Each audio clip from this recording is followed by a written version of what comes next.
গোপাল আর তার প্রাণের বন্ধু নেপাল নৌকায় করে একবার চাঁদপুর যাচ্ছিল।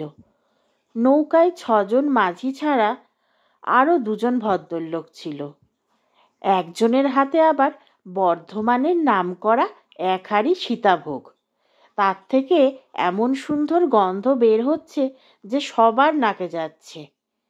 তিনি সঙ্গী ভদ্রলোককে বললেন, আজ বিয়ের লগ্ন রয়েছে, তাই সীতাভোগের দাম বেড়ে দ্বিগুণ হয়েছে, কিন্তু শ্বশুর বাড়ি যাচ্ছি বলে কথা, তাই চড়া দাম দিয়েই 2 সের সীতাভোগ কিনলাম। আমার শ্বশুর শাশুড়ি সীতাভোগ খেতে খুবই ভালোবাসেন। যেবার যাই সেবারই নিয়ে যাই, বাজার দাম যাই হোক না কেন, না নিয়ে গেলে চলে না। হাঁড়িটা ছোয়ের ভেতর রেখে এসে তিনি বললেন, চলুন আমরা বাইরে গিয়ে বসি, ভেতরে ভীষণ গরম, বাইরে জলের হাওয়ায় বেশ আরাম লাগবে। ছোয়ের ভেতর এত গরমে কোনোভাবেই বসা যাবে না। আপনার সঙ্গে অনেক দিন পর দেখা হলো, আসুন একটু প্রাণ ভরে মৌজ করে গল্প করা যাক আত্মীয় স্বজনদের। অতএব হাঁড়িটা ছোয়ের ভেতর রেখে ভদ্রলোক 2জন নদীর হাওয়া খেতে খেতে বাইরের পাটাতনের উপর গিয়ে বসলেন। গোপাল আর নেপাল বাইরের পাটাতনের উপর আগে থেকেই বসেছিল এবং ভেতরের ওই 2জন ব্যক্তির সীতাভোগ ঘটিত কথোপকথন শুনছিল। সীতাভোগের নাম শুনেই গোপালের জিভে জল চলে এলো। আহা, কি ভুরভুরে গন্ধ! সীতাভোগ তো নয়, যেন অমৃত। এমন গন্ধ ছড়াচ্ছে বলার কথা নয়।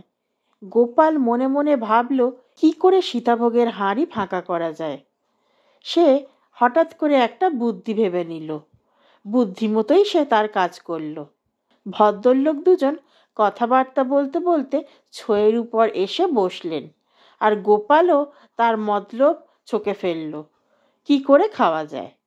কিছুক্ষণ পর গোপাল কাঁপতে কাঁপতে নেপালকে বলল, নেপাল, আমার ভীষণ জ্বর এলো রে, প্রচুর শীত করছে, গায়ের চাদরও আনিনি, বেলাও বেশি নেই, কি যে করা যায় তাই ভাবছি।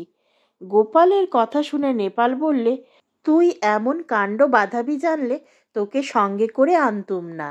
চাঁদপুর যে এখনো অনেক দেরি রে, আমি এখন কি করি, তোকে কোথায় বা শোয়াই। ভদ্রলোক নেপালকে জিজ্ঞেস করলেন, আপনারা চাঁদপুরে যাবেন বুঝি? এখান থেকে চাঁদপুর অনেক দূর, প্রায় বেলা পড়ে যাবে। হ্যাঁ, আপনারা কোথায় যাবেন? আমরা চাঁদপুরের পরের ঘাটে নামব, অর্থাৎ লছিমপুর নামব। লছিমপুরে আমার শ্বশুর বাড়ি। গোপাল ততক্ষণে সশব্দে হু হু করে ঠক ঠক করে কাঁপতে লাগলো, চেঁচাতে লাগলো, মরে গেলাম রে, শীতে মরে গেলাম একেবারে। তাই দেখে ভদ্রলোক গোপালকে বললেন, আপনি মশাই জ্বর গায়ে ঠান্ডা লাগাচ্ছেন কেন? নৌকার ছোয়ের ভেতর গিয়ে কাপড় মুড়ি দিয়ে শুয়ে পড়ুন। ঠান্ডা একদম লাগাবেন না, আজকাল যা জ্বর হচ্ছে একদমই ভালো নয়, হিতে বিপরীত হতে পারে। যান, তাড়াতাড়ি গিয়ে শুয়ে পড়ুন। গোপাল তো এটাই চাইছিল। গোপাল তাড়াতাড়ি ছোয়ের ভেতর গিয়ে কাপড় মুড়ি দিয়ে শুয়ে পড়ল। 2 ঘন্টা পরে চাঁদপুর ঘাটে নৌকা ভিড়লেই নেপাল গোপালকে ধরে ধরে যেন একেবারে কোলে করে ঘাটে নামালো। চাঁদপুরের ঘাটে গোপাল ও নেপালকে নামিয়ে দিয়ে মাঝিরা আবার নৌকা ছেড়ে দিল। গোপাল, বাবারে, মরে গেলাম রে বলতে বলতে কাঁপতে কাঁপতে ঘাটে নেমে গেল। ডাঙায় কিছু দূর হেঁটে গিয়ে গোপাল বললে, যাক বাবা, এতক্ষণে ঘাম দিয়ে আমার জ্বরটা ছাড়লো, আর ভাবনার কিছু নেই। তুই আমাকে এবার ছেড়ে দে, এবার আমি একা একাই যেতে পারবো। নেপাল গোপালের কথা শুনে মুচকি হেসে বলল, ছাড়ার আগে আমার ভাগটা দে। নিশ্চয়ই তুই আমার জন্য কিছু এনেছিস, না হলে সব নিজেই সেটে এসছিস। তোর তখন নৌকাতে কাঁপুনি দিয়ে জ্বর এলো, তখনই আমি বুঝে গেছি এ জ্বর সীতাভোগ খাওয়ার জ্বর ছাড়া আর কিছু না। ঠিক বলেছি কি না বল? গোপাল মুচকি হেসে বলল, হাঁড়ি ভরা সীতাভোগ দেখেই তো আমার কাঁপুনি দিয়ে জ্বর এলো। তোকে একেবারে বঞ্চিত করব না নেপাল, তুই আমার প্রাণের বন্ধু বলে কথা। তোর জন্যে ওই কোচরে লুকিয়ে কিছুটা সীতাভোগ নিয়ে এসছি।